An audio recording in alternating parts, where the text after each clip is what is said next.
नमस्कार मित्रों। आज का हम लोग का टॉपिक है मूल कर्तव्य। हम लोग आज संविधान में वर्णित मूल कर्तव्यों के बारे में पढ़ेंगे।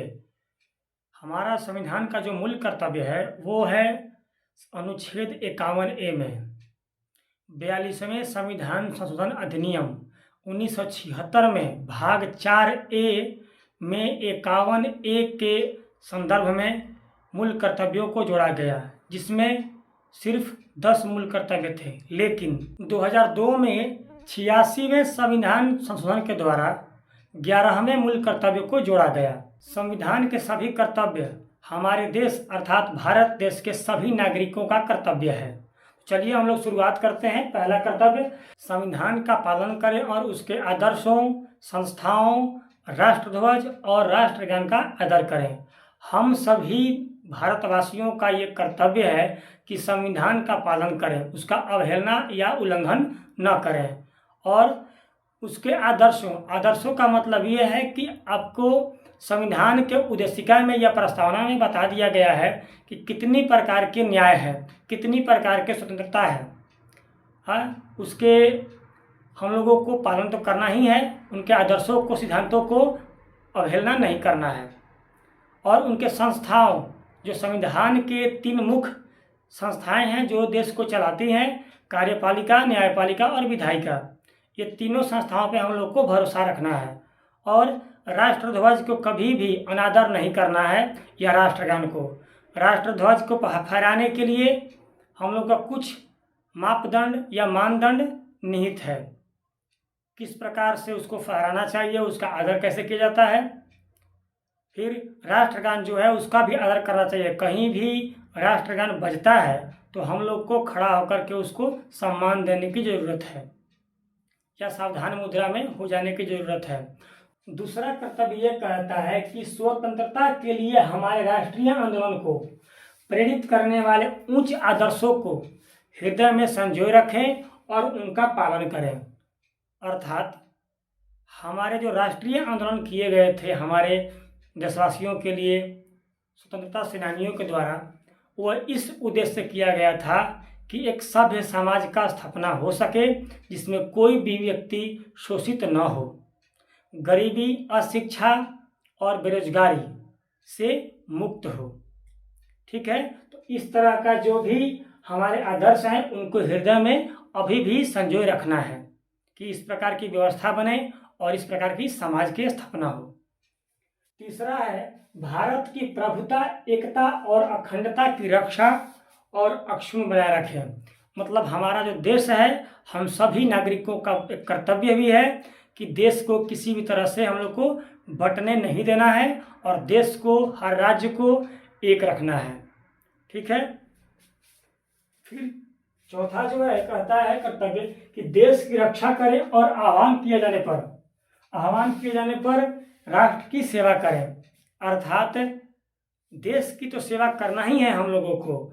और ये नागरिकों के लिए कहा जाता है कि अगर आह्वान किया जाए, मतलब कि अगर इस प्रकार की कोई स्थिति आ जाए तो देश के नागरिकों को भी देश की सेवा करने में पीछे नहीं हटना है, रक्षा करने में पीछे नहीं हटना है। ठीक है। पांचवा जो है, भारत के सभी लोगों में समरसता और समान भ्रातृत्व की भावना का निर्माण करें, जो धर्म, भाषा और प्रदेश या वर्ग पर आधारित सभी भेदभाव से परे हो। ऐसी प्रथाओं का त्याग करें जो स्त्रियों के सम्मान के विरुद्ध हो। अर्थात ये कहा जा रहा है पांचवा में कि भारत के सभी लोग एक दूसरे से मिलजुल कर रहें। समरसता का मतलब कि सभी में समान व्यवहार और समान दृष्टि बनाई जा सके, और समान भ्रातृत्व की भावना, सभी लोगों में भाईचारे की भावना उत्पन्न रहे या उत्पन्न होती रहे। ठीक है। और किसी भी तरह की भेदभाव न हो, चाहे वो भाषा पर हो, क्षेत्र पर हो, या लिंग पर हो, या प्रदेश स्तर पर हो, या जाति या वर्ग के आधार पर हो। कोई भी प्रकार के भेदभाव नहीं होनी चाहिए। ठीक है। और एक लास्ट में इसी में लिखा गया है, इसी में लास्ट लाइन, कि ऐसी प्रथाओं का त्याग करें जो महिलाओं के सम्मान को ठेस पहुंचाता हो या विरुद्ध हो। सब जानते हैं कि सती प्रथा या अभी दहेज प्रथा है, ये जो हैं ये महिलाओं के सम्मान पर चोट है। इसलिए ऐसी प्रथाओं को हम लोग को त्याग करना चाहिए। ठीक है, अब हम लोग आगे पढ़ेंगे, देखते हैं छठा कर्तव्य के बारे में। हमारी सामाजिक संस्कृति की गौरवशाली परंपरा का महत्व को समझें। सामाजिक संस्कृति का मतलब ये होता है कि कम से कम 4 से 5,000 साल पुरानी संस्कृति और उनके गौरवशाली परंपराओं का तो कहना ही नहीं है कितने हैं।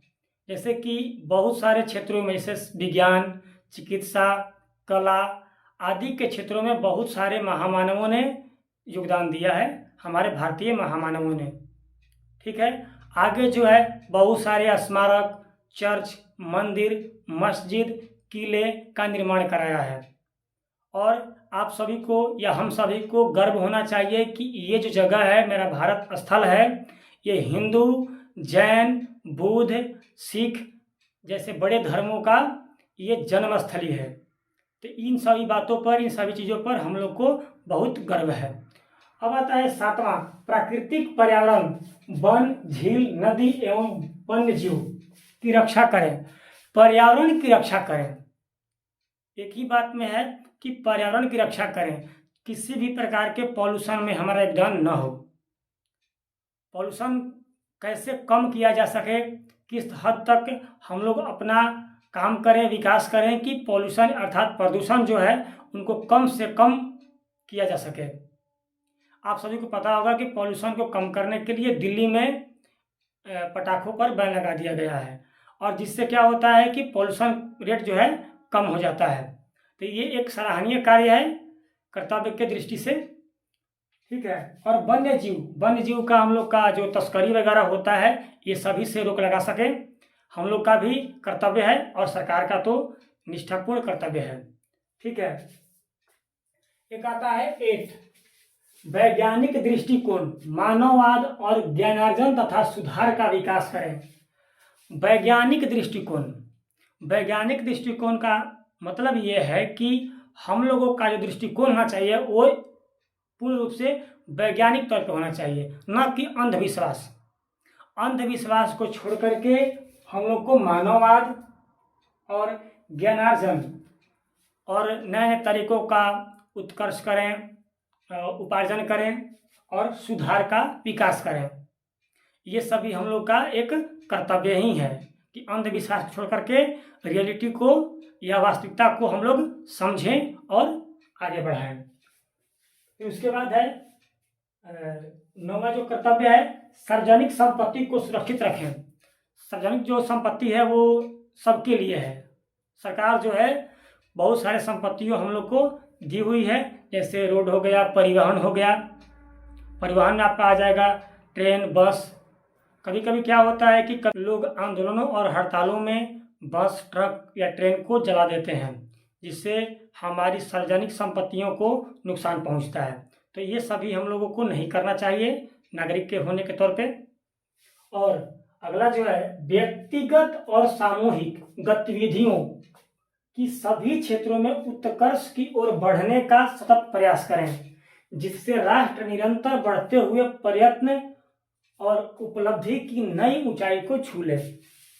इससे कहने का मतलब यह है कि आप व्यक्तिगत तौर पे, पर्सनल बेसिस पे या सामूहिक रूप से जितने भी गतिविधियां होती है हर क्षेत्र में उत्कर्ष की ओर बढ़ें, आगे की ओर बढ़ें और नई नई ऊंचाइयों को छूने का प्रदान करें।